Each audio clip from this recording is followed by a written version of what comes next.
Oh, listen, hi. Hi, if you had told me earlier that I would now, I need to have them film me walking, and then we will post this with you. Some kind of mass. For mass viewing, I think I would have killed someone for this 20 years ago. Here, I decided to film a video today because not everyone understands what exactly and how exactly. To tell a little about myself, about my work, why me?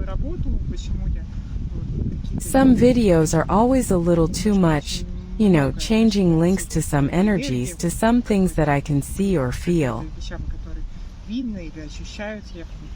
We just felt, saw, and touched something on you. Let me start a little with myself and why I, as a practicing psychologist, really pay a lot of attention to some kind of internal. The search for some kind of internal self-awareness, when a person himself can and himself understands what he wants.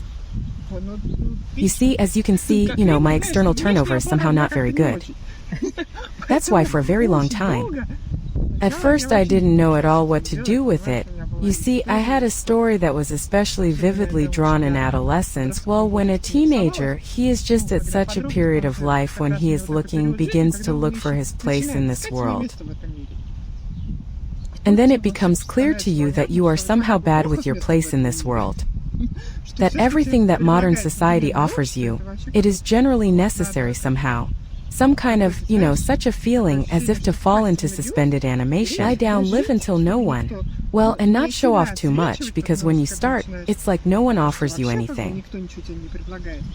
But I remember when after school my parents and I told me where I should go. For some reason I wanted to talk to my parents that I had some kind of such idea. And the management says, no, what are you saying? We can't take your girl. If she were a boy, we might have taken her. At some point, I really did have such an idea for life. I later corrected it politically, I think economically, that I am now quietly living out my days. I am just quietly living, getting some kind of profession so that I can tinker with papers, and that's it. And about getting married, about getting married well. I didn't even imagine getting married well twice. I had a period in my life, probably about 10 years, when it was like this. You live in some kind of minimum.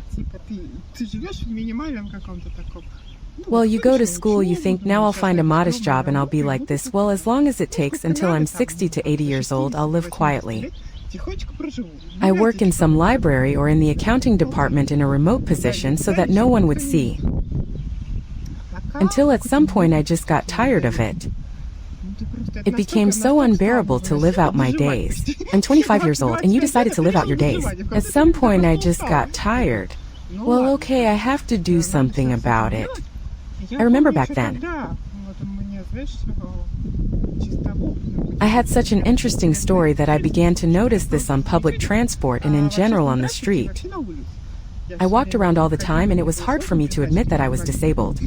I'm not disabled, I'm normal. A disabled person, in my understanding, is the very best, and I'm somewhere in the middle, but definitely not disabled. I'm like that. You walk around all the time with this thought, and every second person you meet will usually tell you something like this. A girl will definitely tell you somewhere or something, that you are disabled. What is that anyway? It was like they were talking to me inside. The more I thought that I was not disabled, the more you could go out and meet 3 people who would definitely tell you 3 times that you are disabled and that you are about to. You need to let us, put something like that for you. At some point, well, it became so unbearable. I remember I even had a period in my life when I went to college on a special trajectory so as not to shine, just not to shine in the mirrors because you can't look at yourself. At some point, I just allowed it because it was so unbearable. Well, what can you do with it? I just allowed myself to live like, okay, fine, I'm disabled, let it be so, but that's just what they call it. We're not going to say that this is, this is something like that. Offensive, not offensive. It's just like a certain word so that it's clear. Someone is tall, someone is fat, and that's what they call it. And I kind of relaxed inside and with such surprise discovered that all these women, grandmothers, hoes, uncles, men, whoever, they practically disappeared. That is, no one poked you on the street anymore that you were disabled. No one poked you, no one pulled you. And somehow you seem to allow yourself to live. You literally allowed yourself to live the way you are. Because it's hard to be different in my case. It won't work out physically because the level of medicine doesn't allow it. And somehow everything really started to get better. Some work appeared, an interest appeared, a husband appeared. A wonderful, beautiful person. As for me, I don't know, in 2015 I was already a little over 30. I got married for the first time. Everything is amazing. And by the way, when you stopped focusing on yourself so much, when you started to succeed at everything, you suddenly began to notice, to think about people like, what are these people, and who in general, who surrounds you. Moreover, my husband said that, well, he kind of supported me in my hobby. Psychology just appeared then because it became so interesting to observe people, why they are so cheerful, happy, nice. They have arms, legs, a head, and everything else in place. They seem not to notice that they have it. Half of them don't even seem to use it. Give it to me on purpose, give it to me on purpose. That is they. All the time. And I just walked around and studied them. First I just, observed. Then, when they started coming to themselves, when I had already finished studying, they started coming. And I remember, it all worried me so much that at one wonderful moment I just saw it.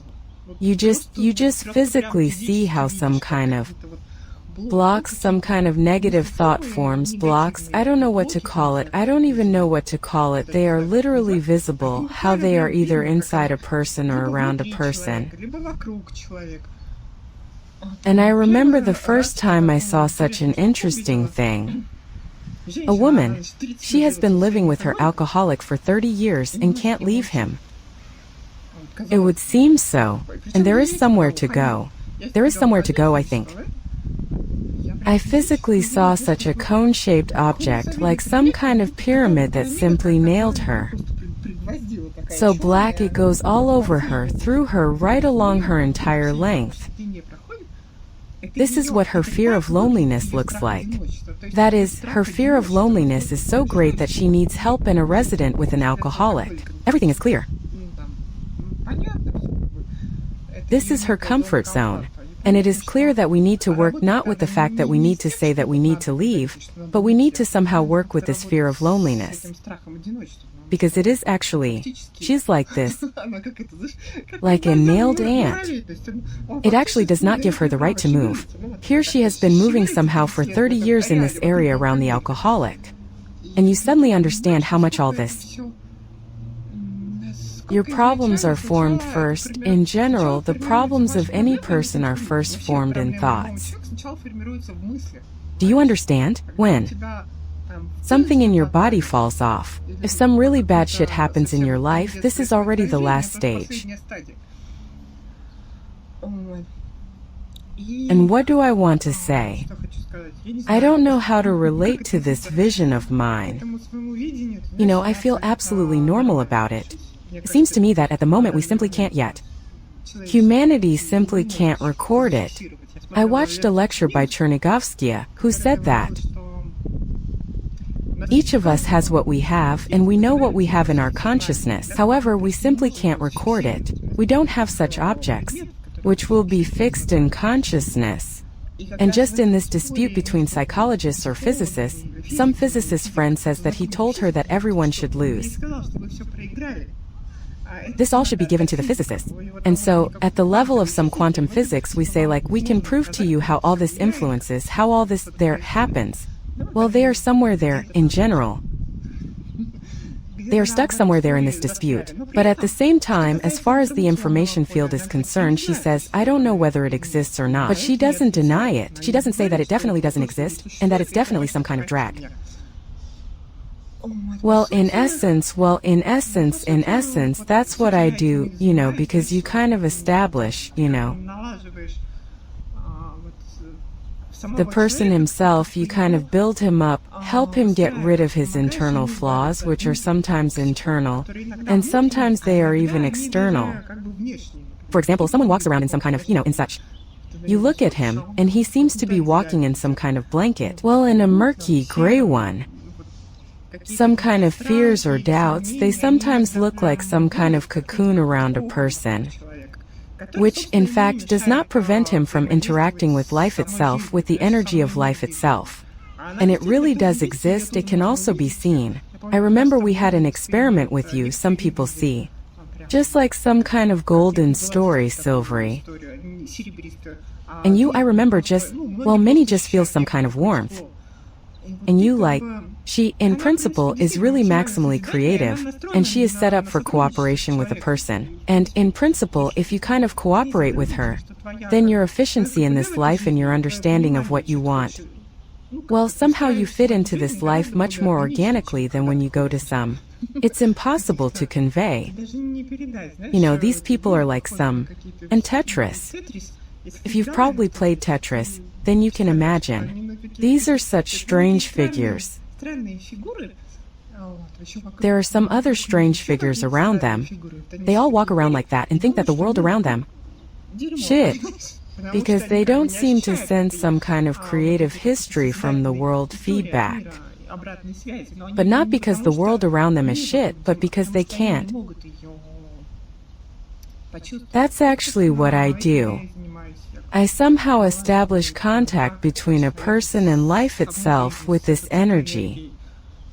In essence, my work is no different from a psychologist's body-oriented approach, because in many ways I focus on the fact that it is the body that remembers everything. It remembers all your stories that you have long forgotten. It's just that I can see it a little more, maybe. Some things are just physically visible right away. A person comes, you see, and as I say in one of the videos, his ears are black. You just see that on the mental etheric plane they look black. He comes with some kind of problem, and you understand that the person hears only what he wants to hear. And that's why it looks like this, that we need to somehow work on this topic too, in order to somehow build him into communication in this world, so that he can navigate himself and can somehow creatively integrate himself into this life. Actually, all this will be on the channel. That's why I suggest subscribing to the channel. Thank you for watching to the end. Subscribe here, and here you will find how to, either on your own, how to register yourself more ecologically in this life, or actually with my help. That's how it is.